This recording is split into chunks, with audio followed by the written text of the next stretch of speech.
Pretty basic. Good morning. For him, as he should. I know there was a lively bunch ahead of us, and so now we're going to be a lively bunch, okay? We're here. Welcome to the Ag and Food Finance and Policy Division. We'll call the meeting to order. Just before we get started, a few introductions and other things that we'll have as well. We have a second page now, Lauren Dower. Is that correct? So Lauren is here with Dana. Welcome to the committee. And Lauren, where are you from? From New Ulm. From New Ulm, okay. So nobody on our committee is directly from New Ulm, but I think many of us have probably been there at different points. So welcome. Happy to have you. For 1 year, he's got two. We do have a quorum. Let's do the minutes right off the bat, and then I'll introduce a couple of other people. But Representative Brand. Madam Chair, I move the minutes from March 3rd, 2020. I think it's Portman. Members, that the minutes are in your package. Is there anyone who has additions or corrections? Seeing none, all those in favor say aye. Aye. Any opposed, nay? The motion prevails. The minutes are adopted. So just a couple of other things. Like to embarrass people here, but Grayson O'Driscoll, Representative O'Driscoll, serves with all of us. His nephew's in the audience today, so he's interested in hemp. So we're glad to have him. He's going to learn more about it. And if anybody, so Grayson is here, so welcome to the committee. Tom Smoody is here, and we welcome him. He's just in the back there. And if you know that name, he was the AURI 2018 Ag Innovator of the Year, and he makes great popcorn. And so today, I believe there's going to be some popcorn available for us. And I don't know if Tom wants to come down to say hello. You can certainly do that. I don't mean to put you on the spot, but we always love food. But since you're here, we're glad to see you. I know that I think you were in the Senate Ag Committee. So if you just want to go to the table and just state your name and just. Hello, my name's Tom Smoody with Smoody Sunflower Oil. And we've been working with AURI over the last how many years to innovate different products, and most of it's out of desperation when you're a farmer. So, so the thing about this popcorn, I'll back up. In 2010, we were looking for a different crop to crush for the byproduct, actually, and to feed our feedlot for cattle for protein. Well, it turned into the oil was the thing that we're going after. So right now we have oil in retail in the small bottles in Cub and Coburn's and Cashwise and all over the 5-state region now. And I ran into we have two different businesses, one for selling grain bins and whatnot for farm equipment and the oil. I ran into a farmer over in Mora actually that builds a machine to build these bags for popcorn. And we tried for 2 years how to keep liquid oil in a popcorn bag without having wax in that bag. So we took all the fluorocarbons out of the bag. All that's in there is popcorn, our sunflower oil, which is liquid, and salt. So there's no additives, no preservatives in a brown paper bag. And it was very challenging to keep water in a bag, basically. But it's been done, and we're probably over 500 stores now. And it has a really good flavor. It's so white and crisp, and so you guys can try it out and see what you think. The last thing we've been trying now with this year, I've been working with another producer for Minnesota hemp, and we've figured out how to clean up the oil on hemp and put that in a microwave bag also. And it doesn't turn green now. So before we could only sell it on March 15th or whatever for St. Patrick's Day, but so that's one of the things that we're working on right now. So you guys can enjoy it and go from there. Well, thank you so much for coming to the committee and sharing your popcorn, and I can attest that it is very flavorful. I've had it numerous times, so thank you. Any questions for Mr. Smoody? Thank you. Very much appreciate it. Members, last month we had a presentation by MDA on the industrial hemp program. You recall that. I know that some people had remaining questions, and there was a lot of interest in that. We had to kind of set some of those questionnaires aside to be able to complete the meeting. So we're going to have a little bit more of a discussion about that. But before we go into that, we've got Representative Vang has a hemp bill that the department is proposing, and she also will be aided by Whitney Place. So Assistant Commissioner Place will also come here, and then, and it is Hemp Day at the Capitol here, Hemp Day on the Hill. So just welcome to anyone who's here to learn more about hemp or is a hemp producer. So welcome to the committee. Representative Vang, you can go ahead and move your bill. Thank you, Madam Chair. I'd like to move my bill, House File 3706, to be in front of the committee. Okay, so to be recommended to be re-referred to the Judiciary, Finance, and Civil Law Division. Very, very good. So go ahead and Yeah, thank Begin. you. So before I start, I would like to give a quick shout out to my constituent. He is also in the room. It's great to see that since we legalized hemp in Minnesota, this spurred a lot of interest since then, and it's always been growing. And so I'm glad to see that there's a lot of it's growing in popularity. So my bill, House File 3706, is basically making some provisions, industrial hemp provisions modified, definitions provided, and industrial hemp data classified. Since the passage of the 2018 Farm Bill defined industrial hemp as an agricultural crop in the U.S., it opened interstate commerce for hemp products and allows states and tribal governments to oversee hemp regulations. And as MDA began developing their plan to submit to USDA and the rules for the state of Minnesota, some changes to the Industrial Hemp Development Act were identified. First, after operating a pilot program for the last 4 years, which licenses both growers and processors of hemp, it was identified that processing was not explicitly included in the statute. And so this bill adds definitions for applicant, authorized representative, entity, processing location, and processor. This bill also includes processing throughout the chapter where appropriate, including the rulemaking authority. The need to include processing also came from the work on the sale of cannabinoid products, work group spearheaded by Representative Paul Anderson last session. Secondly, because the program has been operating under a pilot program for research purposes, licensee data was protected under the Minnesota data practices.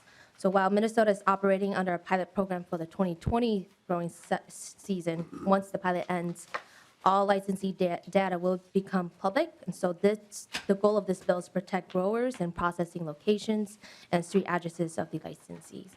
And I can defer to my testifier, Whitney, to further explain the bill to you. thank you. Welcome to the committee, Commissioner Place, and just go ahead, identify yourself and state your comments, please. Thank you, Madam Chair, members of the committee. I don't have a lot to add. I think Representative Vang kind of covered it, but I'm here to stand for any questions the committee may have. Okay, any questions? Representative Anderson. Thank you, Madam Chair. Question for Ms. Place. As I understand, USDA and MDA didn't quite agree on rules for this year, so you're operating under USDA rules this year. So does this new bill at all attempt to pacify USDA, or is that a whole separate issue as far as getting your set of rules approved by USDA? Commissioner Place. Madam Chair, Representative Anderson, we're in the process of developing a plan to start negotiations with USDA on their approval. This was actually, as we started writing the rules for the state of Minnesota, we identified that, over the past 4 years, we've been licensing processors in Minnesota, but processing wasn't explicitly included in the statute. And so we felt like we needed to add it into the statute to make our rules more comprehensive. Any other questions? I don't see any other questions. Anyone in the audience who would like to testify in support or opposition? We have a couple of people maybe from the Minnesota Hemp Farmers and Manufacturers Association. Do we have a few people that are coming down? So we have Matthew Kaiser and Sarah Wellington. So welcome to the committee, and if you would just state your name before you begin. Hello, my name is Sarah Wellington, and I am the founder of the Minnesota Hemp Farmers and Manufacturers Association. We are a 501c3 charitable organization as recognized by the IRS, founded for the education and dissemination of research-based findings for the applications of industrial hemp here in Minnesota to help rebuild a very damaged economy and environment. Matthew Kaiser is on my advisory board, and he and I are very supportive of your definitions in the bill. I think that a working set of definitions in education is really important in this reemerging agricultural commodity. This is an agricultural commodity, and we need to focus on that as we argue with the USDA in setting what we're looking at. Novel cannabinoids is one thing, and grain and fiber are another. I see Minnesota as being a leader in grain and fiber, from nanotechnology to hempcrete. We can do it here. And I think this committee is where we need to start, especially with research dollars. And I did see a moment for research dollars and access to banking. We were denied again a banking account, so that's my statement. And I'll leave that to Matthew. Thank you. Thank you, Ms. Wellington. Mr. Kaiser, welcome to the committee, and just state your name and then begin your testimony.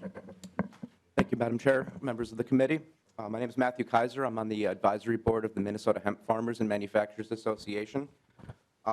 Last month, Adam Bells of the Star Tribune wrote about how in 2019, 30 Minnesota farmers filed for bankruptcy, and that the forecast for 2020 is a further 9% reduction in farm income.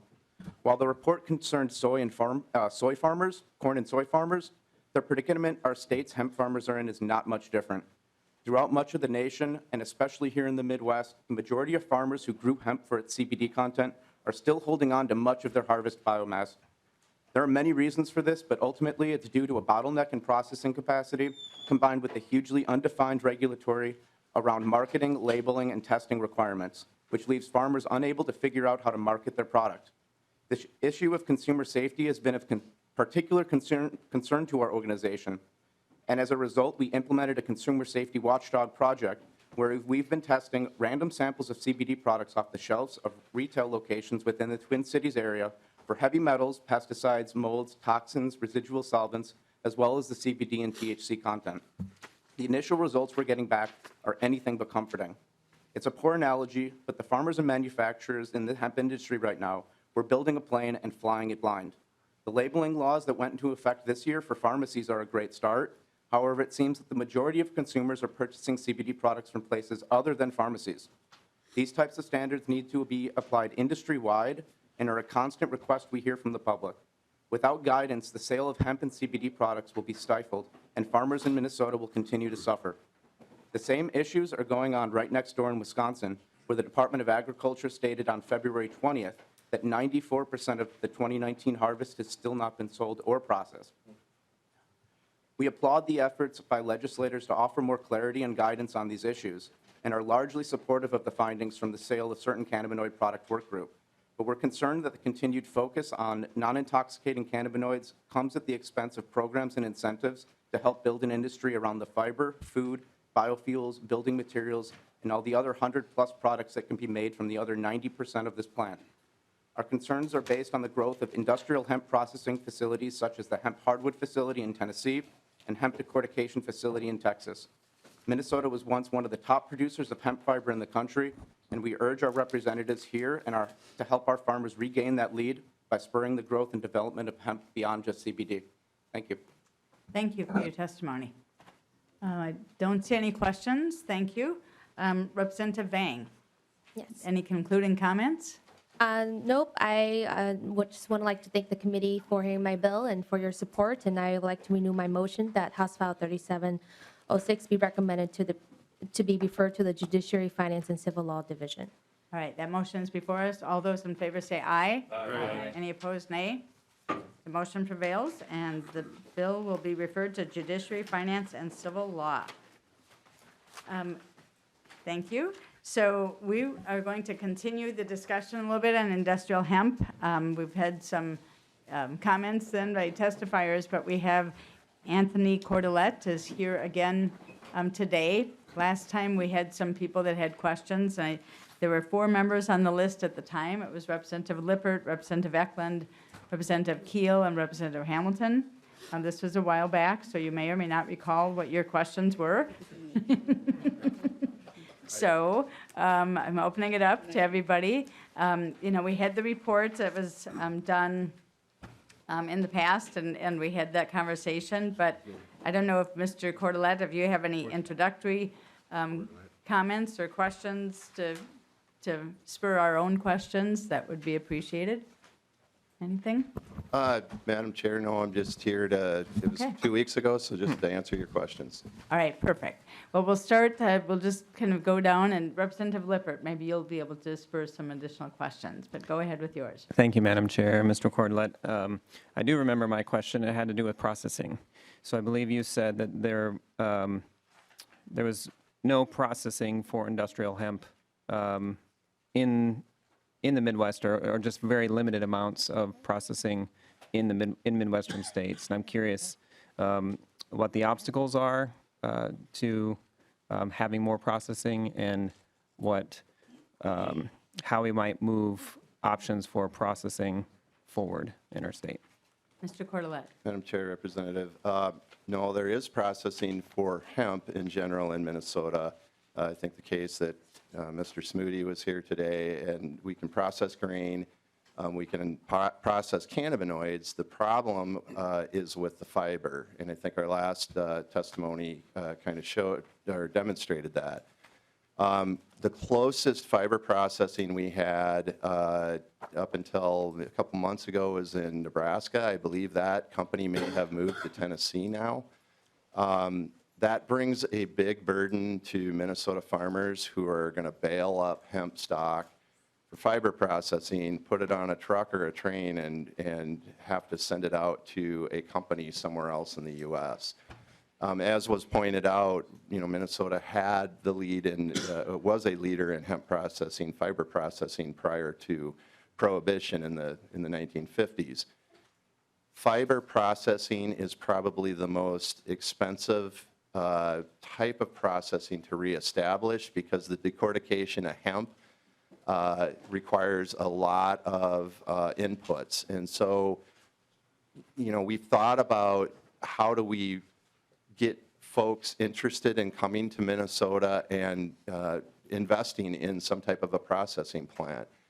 How we do that right now, I don't know. It seems we've talked with some investors, and they're looking for money. And obviously, the Department of Ag doesn't have money to give out to investors right now to develop those expensive fiber processing plants. But I believe if we could start getting fiber processing located around the state, you would see more farmers switching over to growing hemp for fiber. And right now, it's probably our least grown crop in the state in terms of what we license. Thank you. Okay, thank you. Representative Lippert, anything else more? Well, it just, as you're talking, it's occurring to me that seems like we have an opportunity, as was mentioned earlier, to be a leader in grain and fiber, but the processing is a huge obstacle, and so we should be trying to think about how we can make that possible, make that accessible for moving this forward. So, Thank you. yeah. Representative Eklund. Thank you, Madam Chair. Mr. Cordelette, I retired from the paper industry, and hemp was way back when was a component to the paper industry.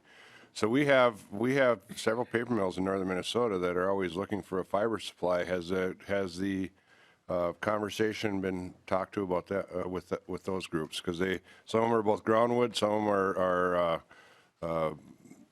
the black liquor pressure cooker type process. But I would think if you're having a fiber issue and getting rid of fiber, that might be a way to take a look at it. Mr. Cordelette. Yeah, Madam Chair, Representative Eklund, that's a great point. And we have had conversations kind of on the periphery with some folks in the paper industry. One of the big benefits, obviously, is that hemp fiber can be mixed into the current wood pulp system that we have. But the other thing that's important is anywhere there's plantations with, high-producing poplar that, you're waiting 7 to 10 years to harvest, you could have an annual crop of hemp in those same locations and be producing fiber for paper every year instead of having to wait for those stands to mature.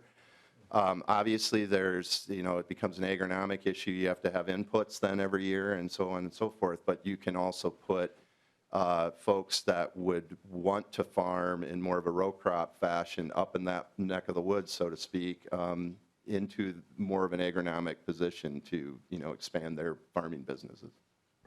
Representative Eklund. And thank you, Madam Chair, and thanks for that answer. I do know that there is a potential processor that is looking up in the Birchdale area. So, I mean, there may be something happening. I don't know if you're aware of that one, but there's been some inquiries, and people are looking to do what they can do with their farmland up there. So thank you. Thank you. Representative Keel.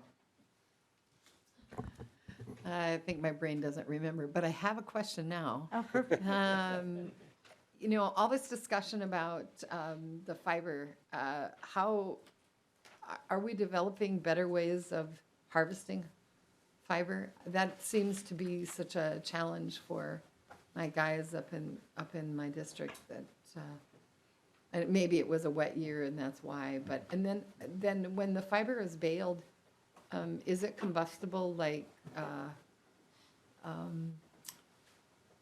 what's it called? Hay. Straw. Well, straw is too, but I have a neighbor who had a whole bunch of hay go up because it burned because of the moisture. So I'm just wondering, is it in the same type of thought? Mr. Corlett. Yeah, Madam Chair, Representative, one of the issues in our state is we haven't had enough folks experimenting around with fiber. We've had a very limited amount of production. However, the fiber is being harvested in Canada as well as other states around us. There are challenges to new farmers coming in to retrofit equipment, but it can be done to cut and bale. It's been done here by several growers. In fact, in our first year, one of our growers actually dual cropped, where they can crop for grain, harvest the grain heads off, and then cut the plants. The remaining three foot of stock, and they baled those up and sent them down to Omaha to Vascor was the company, and they decorticated some fiber out of there. I haven't seen any issues so far in our state or neighboring states with the burning or fire aspect of it, but obviously if you dried your bales, to a certain point, that can happen with any type of material like that.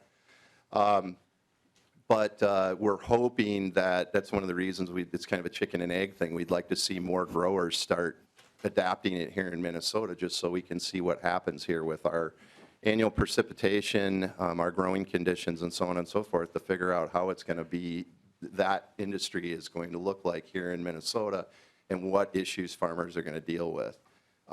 Obviously, fiber, even if you're harvesting for grain, is a challenge because the fiber in that plant wraps around everything. So you talked about bales going up in flames, but we hear a lot about combine fires if you're driving a little too fast, so it's definitely not corn and soybeans. You got to slow down a little bit.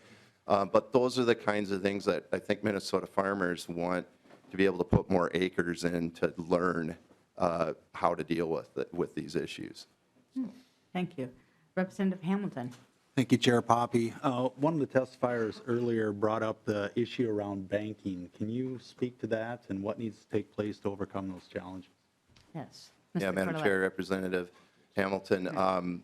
That's a great question because within the last year, I think I've spent more time with the Department of Revenue and Commerce talking about this because that's certainly something that's coming on to their radar for giving loans out. It's like any other agriculture. Farmers need loans, especially to start a new industry, as the first question today pointed out. The banks have an issue because of the specter of it also being a controlled substance if it goes above a number. And that's challenging because to put a loan out, for example, on a crop, they may want to take security interest in that crop, but they're doing the loan now, this time of the year, and then the department's got to go out and test it. in let's say July, August. And if the crop goes above 0.3, according to the rules as they stand now, that crop's worth nothing. So if the farmer went bankrupt, for example, or somehow went south on their loan, the bank would have nothing to put their security into. Now, that's just one example, but that's the kind of issues that banking are trying to figure out so that their interests are protected too. And I think it's getting figured out. I think there's younger bankers that are coming along today in small towns that are willing to take that risk because they like money, and there's money to be had in this, and there's a great opportunity. I mean, hemp is growing. So it's just an issue of working around this whole, well, it's legal if it's hemp, but it's a controlled substance if it goes above that number. And that's really where we're at right now. Thank you. Thank you. Representative Brand. Thank you, Madam Chair. Mr. Corlett, I don't believe that we had this conversation last time you testified there, but 1 in 10, or a little bit over than 1 in 10 people that grew hemp last year failed, and their crops were destroyed. I know that we have a lot of control over who grows, last year's background checks, now we're talking about licenses. We'll still continue to have those field tests. What can we do as an agency to provide guidance to people to limit that even more, to tighten that up a bit more? And then my second question is that average? Is that normal to have 1 in 10 farmers with failed crop, or is that a bit high? Mr. Corlett. Madam Chair, Representative Brandt, that's the $1 million question or issue. It's our biggest issue, I would say, with the USDA rules. What we've learned, our first 2 years of this program were truly industrial hemp, grain and fiber. Those varieties don't fail. They've been genetically grown to be below that 0.3 threshold. That's where the number 0.3 came from. Because those varieties were what commonly was referred to as hemp. Because of within the last 2.5 years, the marijuana industries in Colorado, California, Oregon have expanded to take advantage of the definition of hemp and say, hey, we can't operate outside of Colorado, for example, but we can go to all these hemp states now and we'll just grow non-psychoactive. And they're growing back with marijuana plants and sometimes feral varieties or hemp varieties, and those genetics are unstable. So to address your question directly, what the department's trying to do is tell growers when they get involved in this, it's a high risk to grow for any cannabinoid extraction. And unfortunately, because of the kind of gold rush that's been created with the need for cannabinoids or the demand for cannabinoids in the public sector, that's where farmers want to go. They're being told, hey, you can make $10,000 to $80,000 an acre. If you grow for cannabinoids. That's hurting our fiber and grain industry. And so that creates, it's just a multi kind of dimensional problem here. We can't really provide any protections to a farmer when they buy their seed in the spring and they're told by some grower in Oregon, oh yeah, this is guaranteed not to exceed 0.3. There's no way to know that. And so, one of the solutions that we tried to put forth to USDA was remediation so that we could give a scale above 0.3 where we could allow either a grower to just strip the flowers and the leaves, which, by the way, the Controlled Substance Act does not consider those controlled substance and never has, or to allow them to mix it down or just to test final product. Why are we testing in the field when we know they're going to go extract cannabinoids and jack the 0.3 is going to go up to 1 to 3%? I think the problem is USDA is new to this. We've had 5 years of experience trying to build this industry. We've had 2 years with cannabinoid extraction. All of the failures are occurring with those cannabinoid extracted plants. I can't give you a national average. It's all over the place, but I can compare it to Arizona where they had 40% failure rate. And the one thing I guess I would ask of this body is if you can help us in any way, help farmers. The worst part of my job is trying to call somebody up that didn't intend to grow a controlled substance and they're at 0.7. No one is going to sell cannabis at 0.7 for anything other than a hemp use. Until you get up past the 3% Mark, realistically, you're looking at negligible THC, and we're punishing farmers for that. And until we get genetics figured out, we need some way to help them. And I would say that's one of the biggest issues that farmers deal with, is that insecurity, along with banking and, processing. Representative Brand. Thank you, Madam Chair, and thank you for those answers. One question I have is, if I'm a farmer and I'm starting out with this process, I don't really know where to start. And so oftentimes when I buy my seed, I would go to the Nicollet elevator or the Traverse elevator and talk to the people there.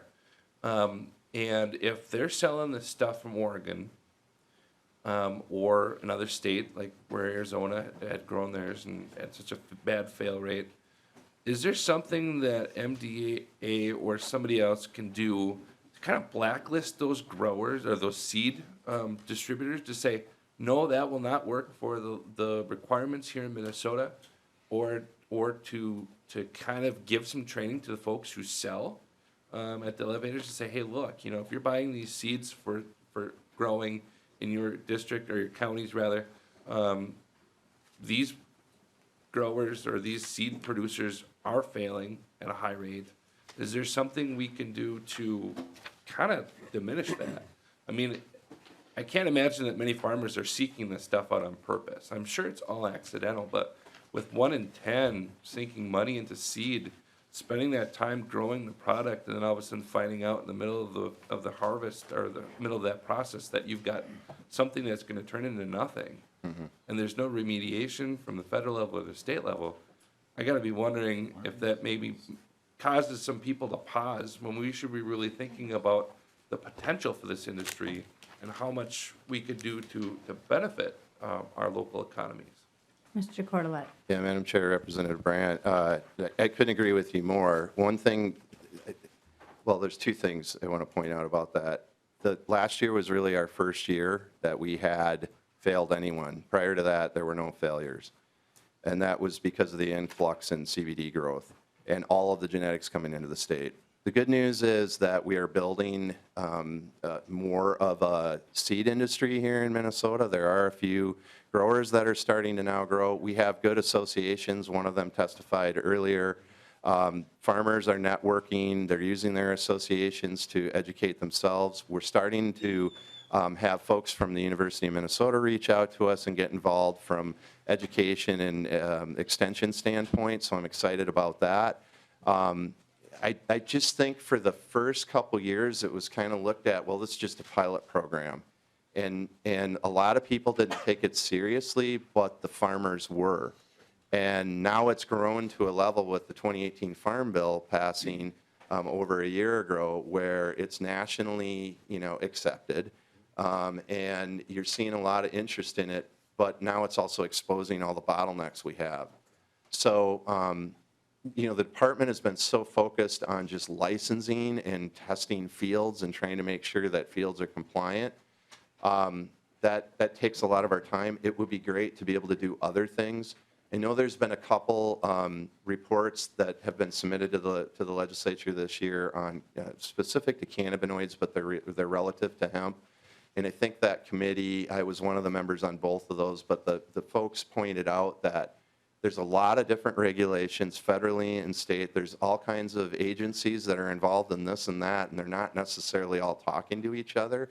And that's not really necessarily a criticism. That's just the way things work. But we need to break those barriers down too, because farmers get stuck in the middle of all of this, and they're lacking the information they need. Thank you. Representative Anderson. Thank you, Madam Chair. I would just add that farming can be a risky business, and if a farmer's going to take a chance on growing a crop that grosses $80,000 an acre, you better realize that there are risks involved in that. My question to the testifier, Mr. Cordelette, we talk about acres of hemp grown. It's also being grown in greenhouse situations. I would assume very high intensive capital type thing, and I would also assume that's being grown for CBD production. Have any of those facilities had product that's been tested to be too high in THC? Mr. Cordelette. Madam Chair, Representative Anderson, yeah, they have. And in fact, CBD is grown outside and inside, or cannabinoid extract. plants are grown outside and inside, but obviously inside's better because you're protecting any pollen drift, where outside fields that can be challenging. Yeah, I don't know what the percentage to outside fields versus indoors has been. One thing that started to happen though when we did, especially the indoor growers learned this early on, because those were some of our first failures because they were growing this time last year and they had their first harvest, is you don't have to necessarily if you think about corn, you want the best yield you can get per ear of corn, right? So you let it mature to its full growth. You might not want to do that with these hemp varieties. You need to have somebody that can test your crop weekly, potentially, to let you know where those cannabinoids or where the THC is getting to, and you can harvest early. And so the industry as a whole is kind of adopting this. Sometimes they have to harvest early so they won't destroy their crop. So for example, the numbers are somewhat misleading, or maybe not misleading, but you can look at them multiple ways. Yeah, we had 12% failure rate, but a lot of those folks that failed were growing multiple crops and they didn't fail again because they adopted that short-term growth. So I kind of straight off your question, but yes, there's just as probably many failed inside as outside. Thank you. I don't see any other questions. So thank you for I'm sorry, Representative Lewick, sorry. Thank you for the additional information. I guess one thing that intrigues me is we've gotten pretty good at genetics on things like corn, beans, and other things that we can literally very quickly analyze a particular seed. Are we doing any research in that area for this product? Because it seems to me that to try to stop this thing before it goes really south on you, if you know and it's predictable what that seed is going to perform at. I mean, if you get Roundup Ready and non-Roundup Ready bees mixed together, it's a disaster. Who's doing research on that, if any? Because that looks like something that we need to really maybe turn the screws up on. Mr. Cordelette. Yeah, Madam Chair, Representative, that's a great question. Dr. George Weiblin, who's been in front of this committee many times at the University of Minnesota, has been doing some genetic work that we've helped to fund at the department, where we were trying to look at isolating the genetic markers that would allow us to take DNA out of seed and be able to determine what the probability would be, if not necessarily what's going to happen with that bag of seed, but at least be able to put something on the label for the grower to look at to see what the probability of it going hot or not would be. He's still working on that with his lab. We've had some other professors reach out to us on other agronomic aspects, not plant breeding so much anymore, and that's kind of where you were sort of alluding to. There is work going on nationwide. The fact that we're not the only state that has failures, this is basically ubiquitous across the U.S. hemp states. So there are some people making claims this year and advertising like in Ag News and other like legitimate agricultural magazines and websites and stuff, which is a little different than how it was last year, where they're really putting their skin to the game by doing that. And they're claiming that our varieties will produce hardly any THC. So a lot of their research is being done privately, so it's proprietary information they're not sharing. But I think this year is going to be a big tell how the genetics jump forward, and I think we are going to see some of those cruddy varieties, for lack of a better word, start to get displaced. So it is happening. Thank you. All right, now I see no more questions, so thank you, Mr. Cordelette. I appreciate you coming forward. Thank you, Madam Chair. Give us the opportunity to ask those questions. So now we're going to move to House File 3533.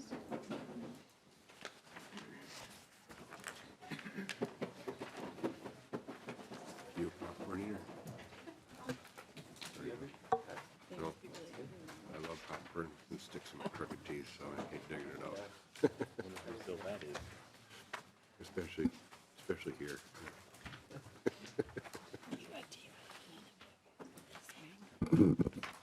Chair Poppe, move the bill. Yes, Thank you, Mr. Chair. I move that House File 3533 be recommended to be referred to the Judiciary, Finance, and Civil Law Division. And You may begin and introduce your testifiers. yes, what I will do is just kind of briefly go through the bill, and then I have an amendment, so I just want to make sure that people, that we do both. This is a bill that updates the statute to reflect actual practice. The county recorders are people that work in every county, and they sometimes are behind the scenes, and you don't really know the things that they do, but they are always looking to update things and make sure that actual practice is what's in the statute and in the books, so we want to do that. And one of the things that, the reason why this bill is in front of us is because this has to do with the farmer lender mediation program and having the form available. Right now, it states that the county recorders have that form available, so if somebody would go, that's where they would seek the information. And when in actuality, it is the University of Minnesota Extension Service that provides the form and does that. So that's the bill, and then we have the amendment, and the amendment was drafted. Mr. Sullivan is very skilled at his job, and he was able to kind of go through and say, well, here's some other areas that we need to update based on what we were initially doing. So instead of in the amendment where it talks about agricultural and to replace that with Minnesota Extension. So just, so again, it's the most accurate reflection of who we're dealing with and what the process is. So that is the bill. I have the amendment, and I would also like to move that amendment, which is H3533A2. Perfect. We have the A2 amendment before us. All those in favor? Oh, sorry. Yeah, you have a question. Sorry, Representative Anderson, go ahead. Thank you, Madam Chair. Just a question here. The amendment actually is longer than the original bill, so is this a DE amendment? Thank you, Representative Anderson, Mr. Chair. It is not a DE amendment, but I'm going to ask Mr. Sullivan to just describe why it's longer. Mr. Chair and members, the amendment's long really because the sections of statute that are amended in the amendment or modified in the amendment are themselves long. In each area of statute that is applicable under the Farmer Lender Mediation Act, there's quite a bit of language, including the actual language that needs to be in the mediation notice that the creditor provides to the farmer. So that ends up taking up quite a bit of space. So that's the reason why the A2, which is not a DE amendment, is pretty long. Okay. All those in favor of moving the A2 amendment signify by saying aye. Aye. All those opposed, say nay. Okay, the A2 amendment's been adopted. So present the bill, introduce your witnesses, and continue. Thank you. So I know that I have Betty Camels here from the Brown County Recorder, and I'm just going to turn it over to her, and she can, both of them would be able to speak to the issues and, you know, why this is important to have this bill. Great. State your name and begin with your testimony. Good morning. I'm Betty Cummels, the Brown County Recorder in New Ulm, and I'm here representing the Minnesota County Recorders Association from the Legislative Committee. And I do believe it was covered quite clearly. The practice is the forms have never been in our office. We're not knowledgeable in the background of it, and it's just nice to get it out of the statute and just eliminate it. So if you have any questions, I'd be glad to answer them. Thank you. Are there any questions for the members? Okay. Then you have another testifier as well? Yes, if she wants to testify as well, she certainly may. My name is Mary Schreiner, and I am Betty's Chief Deputy at the Brown County Recorder's Office, and I've worked with her on the Legislative Committee, and I'm co-chairing the subcommittee, the Housekeeping Subcommittee. Thank you. Thank you both for being here today. Mr. Chair, I just also want to talk about the repealer, because that's kind of an interesting also update, and I think it should be in your packet at the end. So it talks about astray, not a stray, but astray animals. It's a new word that I didn't even know existed, but it means if you do have a stray animal, people would go previously to the county recorder to identify that they had located a stray animal. And now, you see postings all over Facebook and Twitter and whatever, and, we've advanced so much further that there's no longer that need to actually go through that route to have the county recorder know about that. We have immediate reaction when somebody loses an animal or if it's gone somewhere. So that's also being repealed in this bill. Very interesting. Is there any member of the audience who wishes to testify for or against the bill? Okay, seeing no one. Member questions? One more time. Okay, Representative Hamilton. Is it still on the books where the commissioner has to go out, I believe, personally get feral hogs? Is that what it was? Chair Poppe. Mr. Chair and Representative Hamilton, I believe it is, and I don't think we would ever get rid of that one. I agree. Thank you. All right. Any further discussion? If not, would you like to renew your motion? Yes, I would. I'd like to renew the motion that sends House File 3533 as amended, that it be recommended to be referred to the Judiciary, Finance, and Civil Law Division. The motion is before us. All in favor signify by saying aye. Aye. All those opposed, nay. The motion prevails, and the bill is referred to the Judiciary, Finance, and Civil Law Division. Thank you, Mr. Chair and members. Thank you. Next, we have House File 3739, Representative Lippert.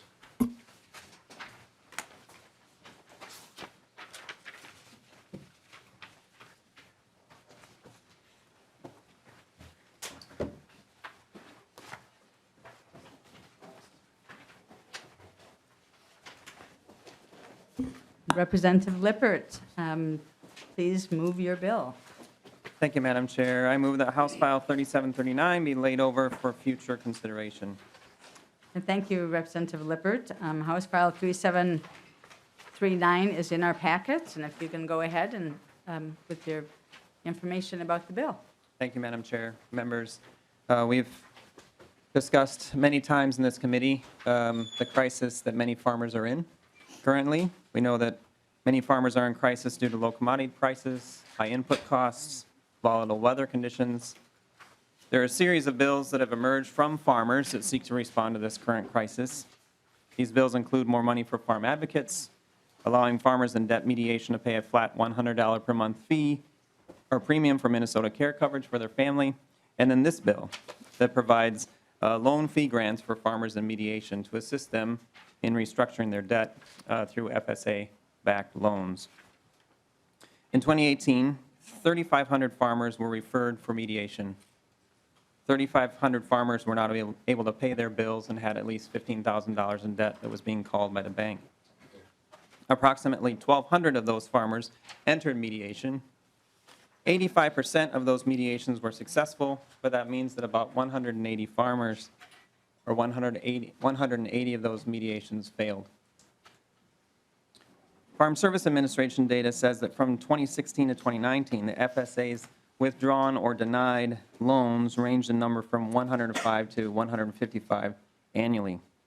The average amount of those loans was roughly $350,000 each of the 4 years. So this bill comes forward with the assumption that the withdrawn and denied applicants and those failed mediations could be served by a program which would eliminate closing costs and fees for farmers that are trying to restructure their debt and move them into FSA-backed loans. Those fees are 1.5% of loan value, or around $3,000 to $5,000 on average. So that would be a $3,000 to $5,000 benefit for a farmer in mediation looking to restructure their debt. We think this is a concrete way to respond to the farm crisis and help more farmers get through the mediation process. And with that, I'll invite other testifiers to come forward today.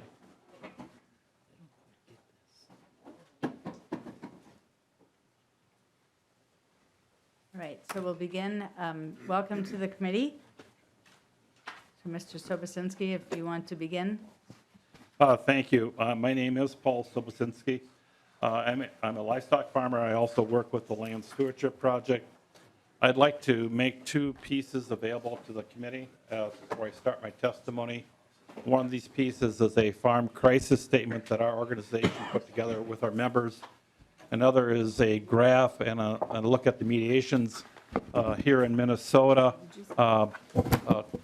comparing now to back in 1986 when the farm crisis was at a height, actually starting in 84, but legislation happened in 1986.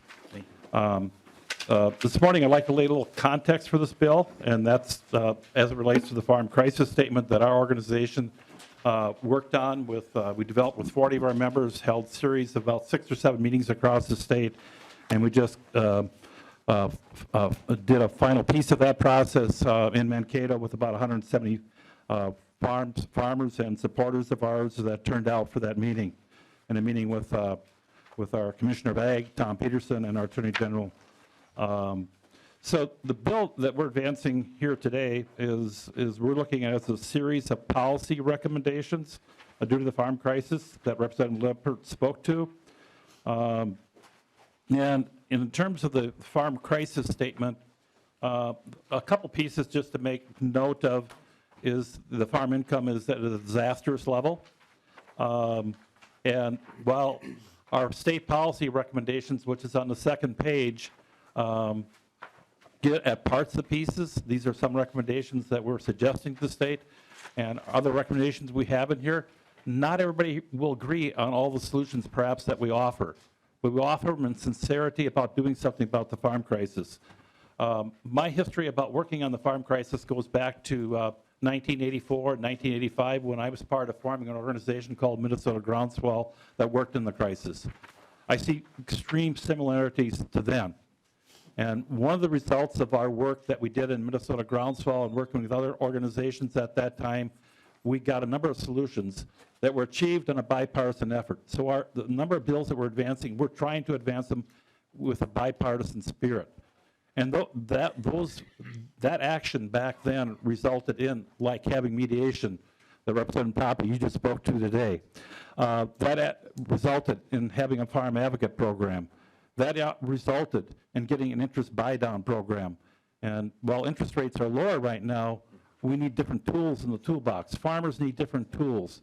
It's great to provide farmers with counseling, but if you're giving farmers counseling, you got to do something to relieve the pressure. And this bill that Representative Lippert's offering, along with a number of co-authors, Representative Hamilton, Representative Lewick, Representative Gunther, and Claiborne, Papke, and Vang. We want to say thank you to all this bipartisan spirit, and that's what we think is important to move forward, to start to get at some of the pieces, provide some tools in the toolbox, that when a farm advocate is sitting down with the farmers in financial trouble, they have some tools to help them.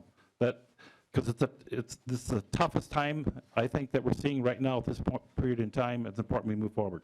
Thank you for the opportunity to testify this morning. Thank you, Mr. Sobocinski. All right, Mr. Miller.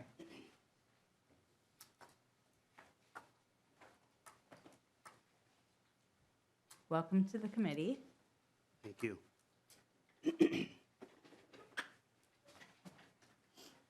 You just state your name before you begin your testimony. Dan Miller. Thank you. Thanks for having me. And thanks for considering this bill and inviting me here today. My name is Dan Miller, as I mentioned. I farm about 800 acres near Spring Valley, just south of Rochester, with 2 adult sons and a daughter. 3 of my 6 kids are still in high school. We do grow conventional corn, oats, soybeans, and alfalfa. Part of the farm is also certified organic. We do raise Angus cattle. I grew up on a dairy farm, went to UW River Falls and the U of M, and serve as chairman of the board of the Midwest Forage Association. And alfalfa is our 3rd major crop in Minnesota as well as nationally. I also served as an extension educator in Redwood Falls for the University of Minnesota as well as the University of Wisconsin in Price County. But for the last 30 years, I've taught farm management with Minskew, first in Fergus Falls, and then more recently now in Spring Valley, excuse me, through Riverland Community College in southeast Minnesota.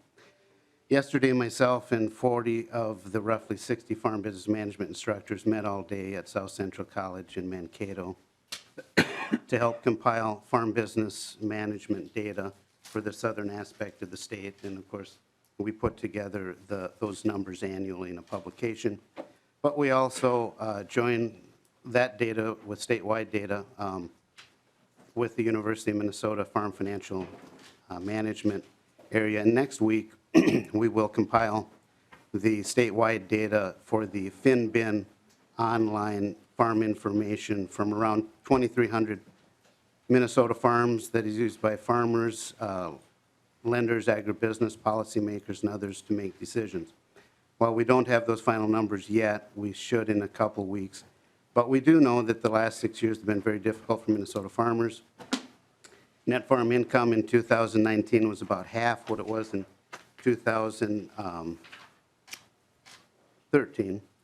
So, and also the debt to asset ratio was around 40% in 2013. So on average, each farmer had about 40 cents of debt per dollar of asset in 2013. Today it's about 50%. So it's about 50 cents of debt for every dollar of asset. So equity or net worth as a percentage has diminished. Due to cash flow challenges, farmers are refinancing short-term debt and reamortizing it long-term, secured by their largest asset, farmland. The problem in the last 6 years is a result of farm product prices being less than the cost of production due to no supply controls, perhaps in the dairy farm or the dairy or the federal farm policy, as we have had basically since the Great Depression 1930s, and also heightened recently by the loss of some export markets associated with steel and ag trade wars and retaliatory trade tariffs. The market facilitation payments, some characterized as the Trump-China trade payments, which in my county, out of 87 counties, I'm in Fillmore, were $54 an acre last year, which significantly helped in 2019. However, they are not guaranteed for the future. So can't use them to plan on or put in a cash flow or anything like that. The farm crisis of the 80s was similar but yet different. The energy problems of the 70s with OPEC, Arab oil embargo, and gas lines created high inflation in 1980. To curb inflation, the Fed raised interest rates. It was very hard on farm borrowers. However, farmland values, of course, are very, very sensitive to long-term interest rates. Consequently, farmland values dropped into about from 83 to, from 81. By 86, they're about half the 81 value, so they dropped in about half.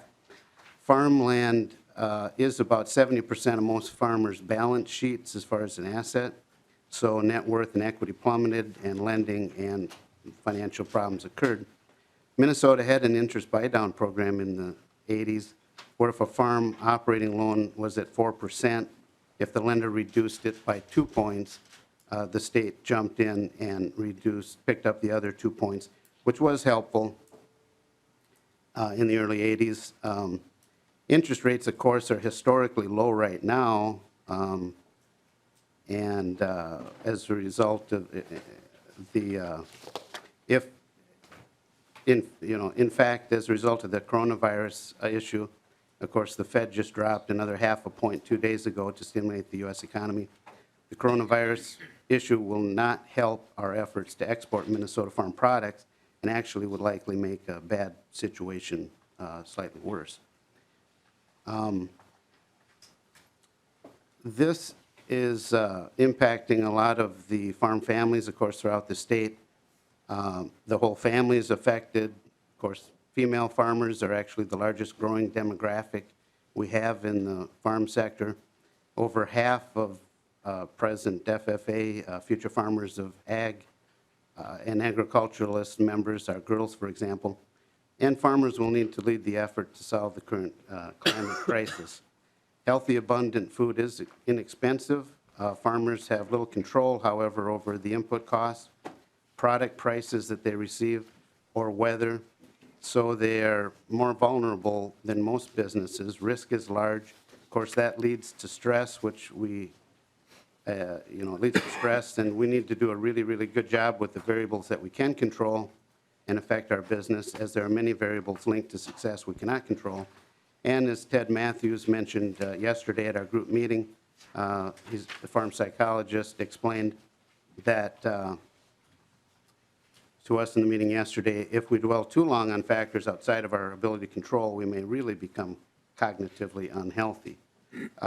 So, this bill is one tangible way that hopefully isn't a budget buster, that we can perhaps keep and help some of the most vulnerable farmers stay on the land farming and be a benefit to them. Farmers with good skills and abilities were largely caught in a bad way due to really three problems: timing, timing, and timing. They just bought assets or made business changes and just got caught in a tough time. Or even if they didn't make changes, the narrow or negative profit margins of the last 6 years have weakened them financially. So that if we can help with loan origination fees on some of the most vulnerable farms as they refinance to position themselves to better weather this tough Minnesota farm macroeconomic time, I think I would highly encourage it. I did talk to Brian Hartman, who is the FSA lending leader for Minnesota this morning, just to kind of go over it. One example would be if a person, and I talked to a client of mine, a dairy farmer this morning, who's actually going through this exact same thing. But if they had $100,000 and they were going to have it guaranteed, still stay at the bank through FSA, if it was $100,000, they'd guarantee 90% of it. They'd guarantee $90,000. And they would be charged 1.5% loan origination, which is $1,350. So that's one small but yet way that we can perhaps be a benefit to them. So thank you for having me, and I would urge you to consider the bill. Thank you, Mr. Miller. We do have one more testifier to come down. Stu Laurie had signed up, would like to testify on this bill.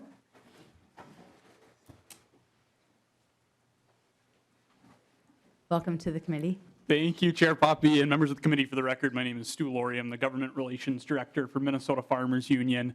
And I'll be brief. I think Dan gave great testimony, but just wanted to share our support for this legislation and eliminating a barrier that would allow farmers the opportunity to restructure. This is an issue that I've heard from our MFU members about, and I talked to a member this morning who was talking about his own experience with mediation and the origination fee, and even just the emotional barrier and the kind of psychological barrier that he had to overcome in taking on more debt in order to restructure his existing debt is kind of difficult and probably results in some folks not taking advantage of that option. So I think this could be a positive change, and also support adding RFA loans to be eligible. That's something that I think, because we've had so much attention from this committee and the legislature, been hearing from a lot of members who are thinking about RFA and how that might help them restructure their finances and make it through this tough economy. So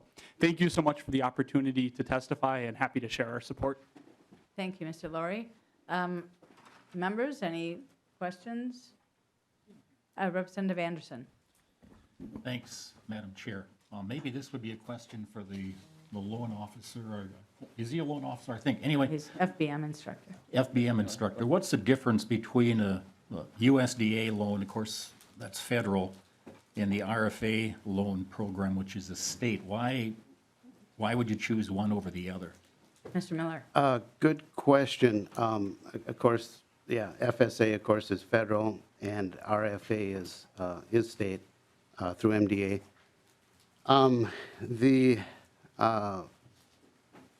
There are differences. This is what we're talking about here. Basically, is the federal guarantee program.